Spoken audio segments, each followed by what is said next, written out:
It always takes longer than you think, and waiting is the hardest part. Our first offer didn't come to terms. We were to calmly remain stationary while we waited for what felt like an eternity to pass.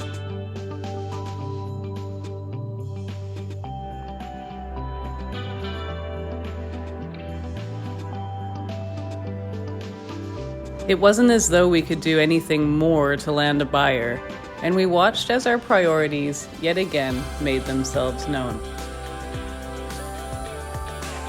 We wanted to move into phase 2 of our plan, the move, store, and relocate to cabin phase.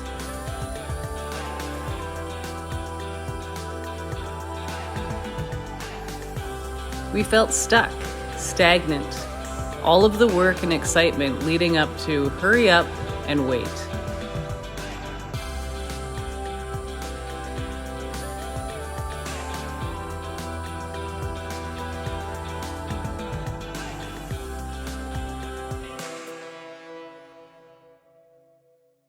We dropped our initial price by $25,000 2 weeks in. Money was less valuable than our time.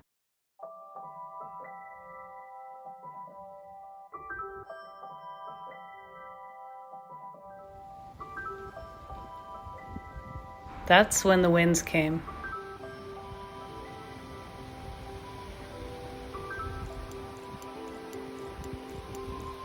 It felt as though they were expressing our inner turmoil and angst.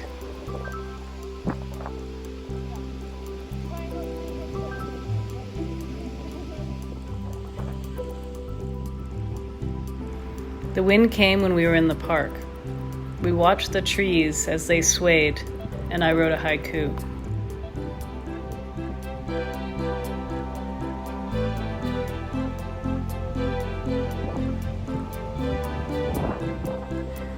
The wind felt comforting, significant. So when it kept me up later that night with its howling and rumbling, I knew it was important. Perhaps it would blow the dust off the stagnancy of our listing and encourage movement and momentum. Windy?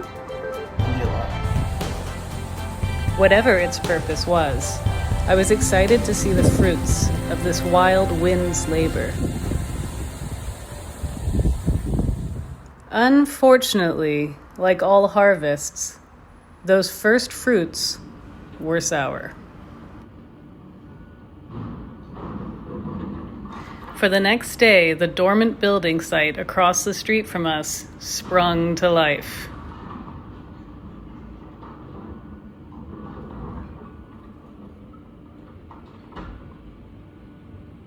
Though not a secret and fairly obvious something was to be built, we had dreaded this day coming before selling our apartment.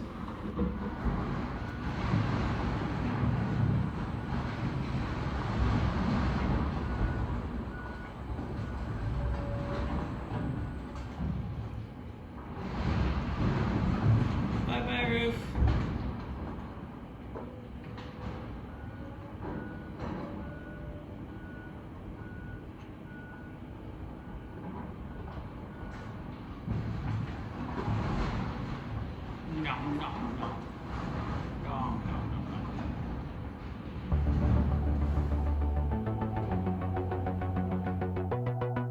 I felt so angsty in this period of stillness, waiting for the condo to sell, waiting for reality to catch up with my hopes, or to become more patient.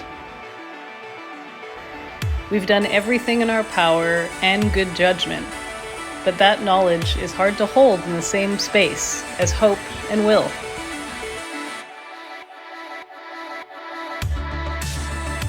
Perhaps it is time, yet again, to surrender.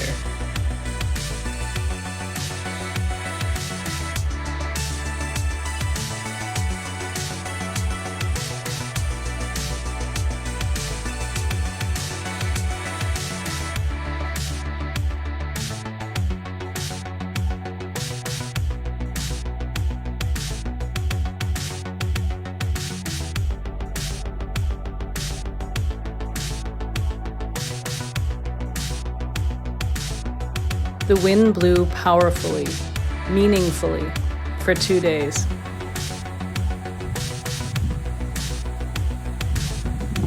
They were the winds of change. I knew it in my bones. It soothed me with its quiet gusts and excited me as it would build to loud cacophonies of sticks colliding with ground and carelessly placed flower pots smashing on the sidewalks. I related to its wild wave of ever-changing emotion.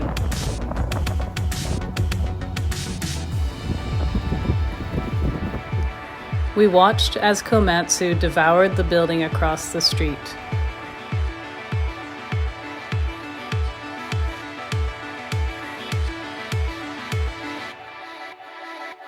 The destruction we'd been dreading was happening before our eyes, and somehow we found ourselves enjoying it. We couldn't look away.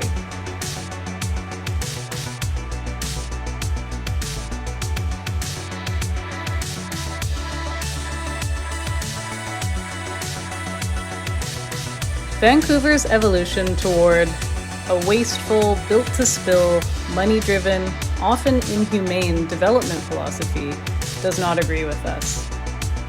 And long ago, we started a phrase to vent our frustrations. Tear it down, put up a new one. Was it built well? Who cares? It's not new. Do we have social responsibilities that should take precedence? Who cares? More luxury apartments.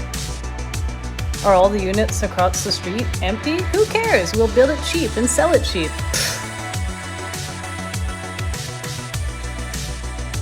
But watching Komatsu eat the building, we were illuminated by our phrase. Tear it down, put up a new one. We decided to reclaim it for ourselves going forward as a positive mantra for unlearning and laboring through trial and error towards our dreams with adaptability. Creation's antonym is destruction, and watching an object get destroyed is strangely satisfying.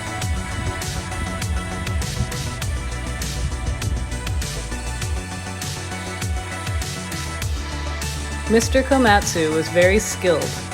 Our neighbor likened him to a ballet dancer. We all enjoyed the show. We cheered Mr. Komatsu on.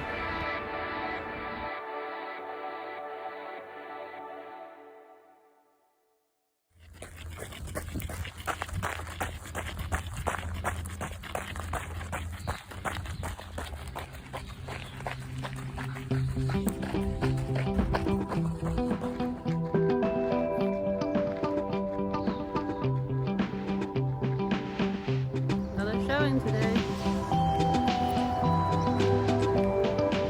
Living in a space that needs to be showroom ready at any moment is extremely tough.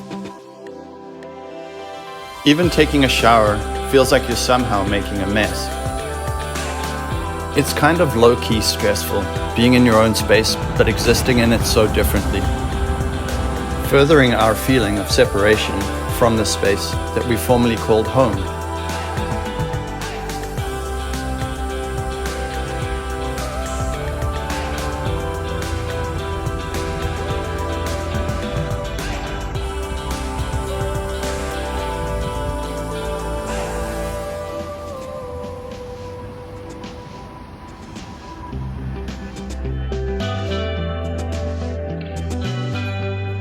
We spent most of our time outside, waiting for open houses to finish, waiting for the right buyer.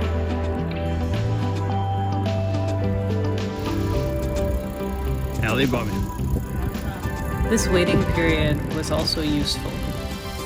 We took some time to wander our favorite neighborhoods and to hunker down in the present.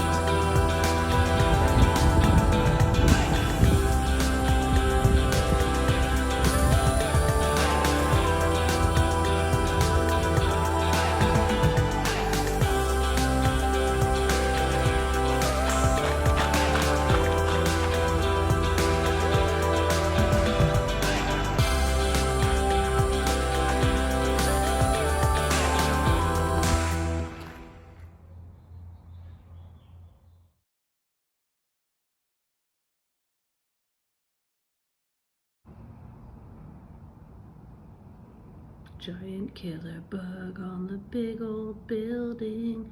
He's gonna eat the new SkyTrain. He's a really nice guy and nobody should freak out. But he's coming for you. Ow, ow, ow, ow, ow.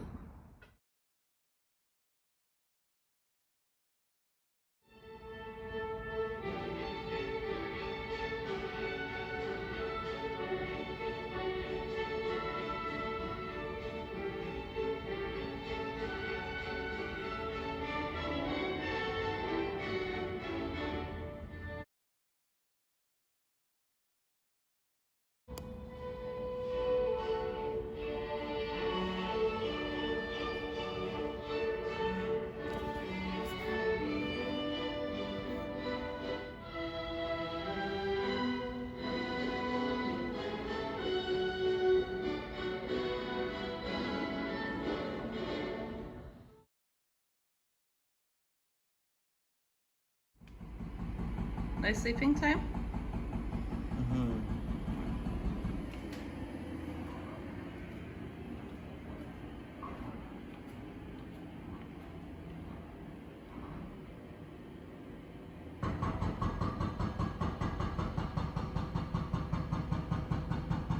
I decided we should go to the cabin for a while to regroup.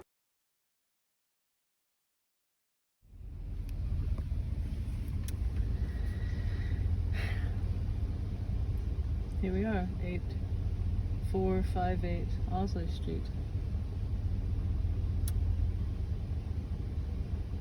Let's get out of the city, he said. Shoot me.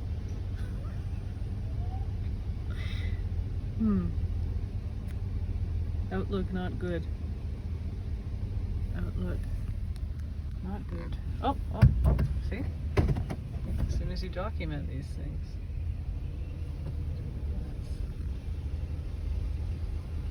That's when things start to really move. Well, we got this now.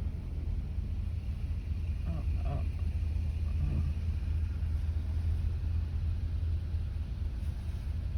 Care to comment? No.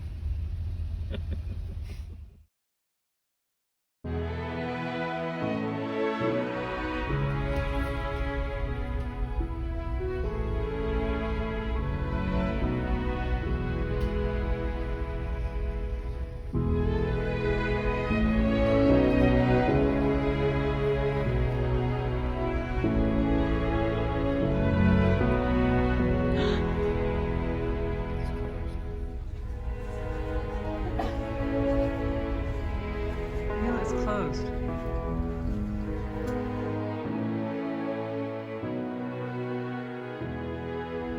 Passages.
We felt at home and ourselves again right away.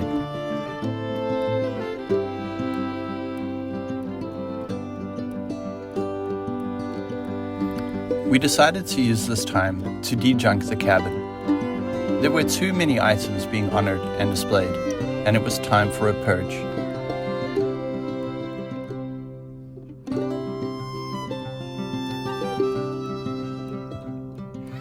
No movie worm. No. Get.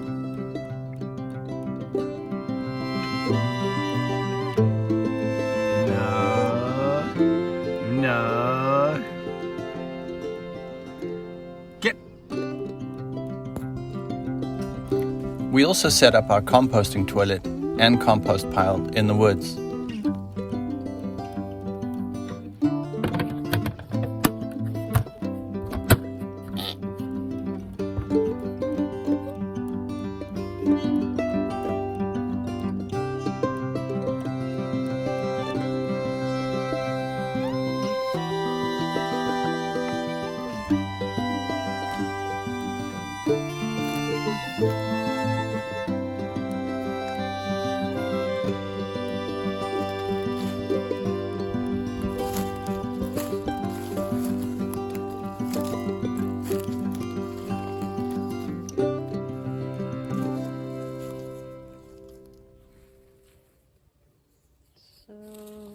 What are we doing here? We are digging a trough for our composting toilet. And that's a smart place to do it, in a decaying log. I think so.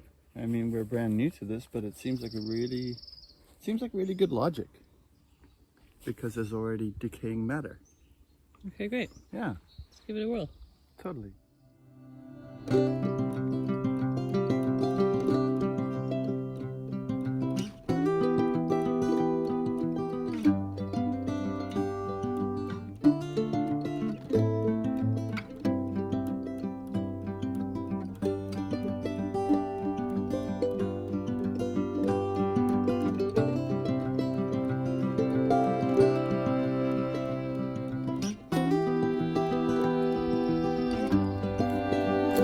Sit down.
Ever found that you've had a hard time with your cabin roof? Well, fear no longer. Those days are behind you. With the all-new patented Quincy stick, getting rid of sap and pine needles is a breeze. It's as easy as 1, 2... Take two. Hi, and welcome to Pinky and Stinky's Solutions Made for You. Ever found your cabin roof is full of gunk and junk? Especially around the summertime when the winter's fallen down all of its tree foliars. Well, if this sounds like you, fear no more.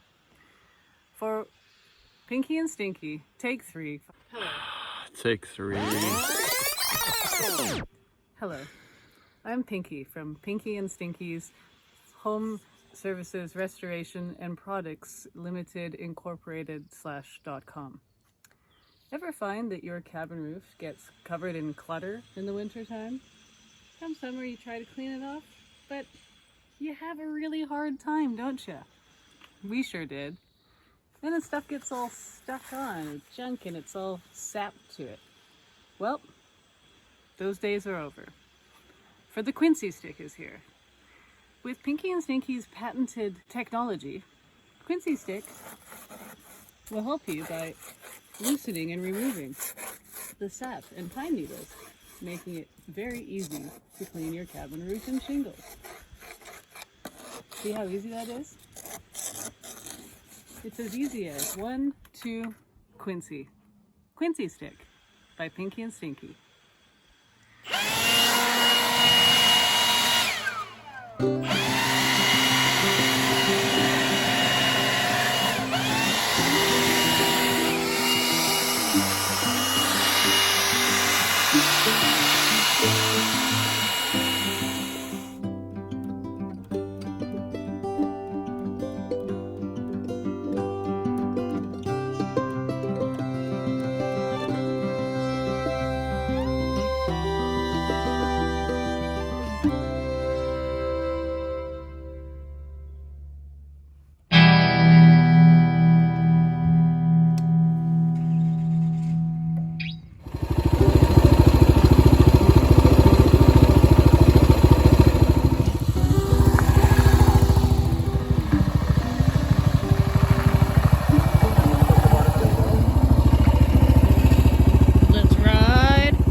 When you are anticipating, you are living in a time that does not yet exist.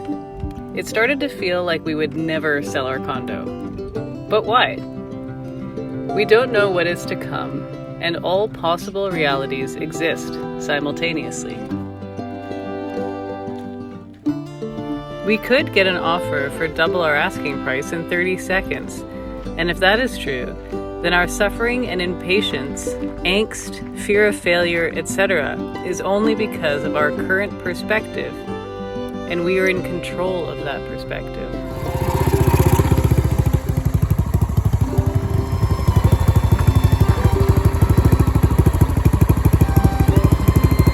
So we are suffering needlessly, torturing ourselves with fear's grim forecast. Not to mention all the present that you're missing or wasting with doom scenarios and existential dread. The more I thought about it, the more like a spoiled, whiny child I felt like. So I started leaning into that feeling and exploring the seeds of perspective that were planted in childhood. I went into a self-discovery analysis, which proved useful for now and beyond this moment in time, which in turn made me grateful for the wait. In this dormant period, I tended to my roots.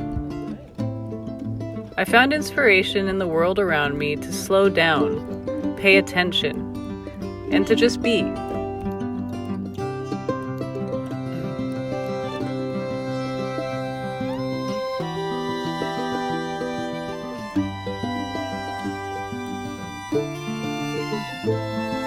In the midst of winter, I found there was within me an invincible summer, and that makes me happy. For it says that no matter how hard the world pushes against me, within me, there's something stronger, something better, pushing right back.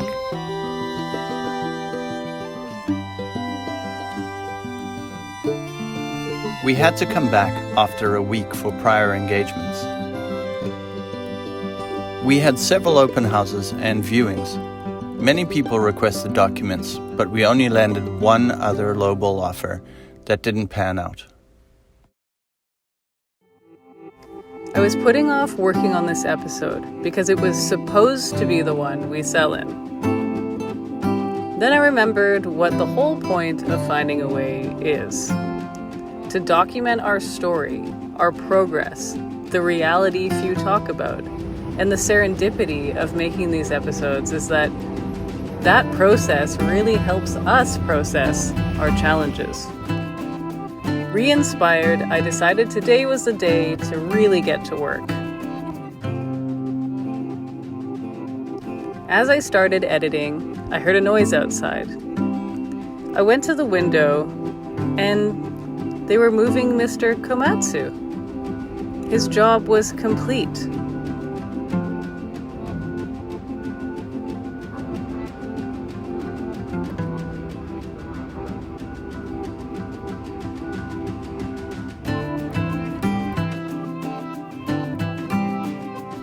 Oddly, I was kind of sad to see him go.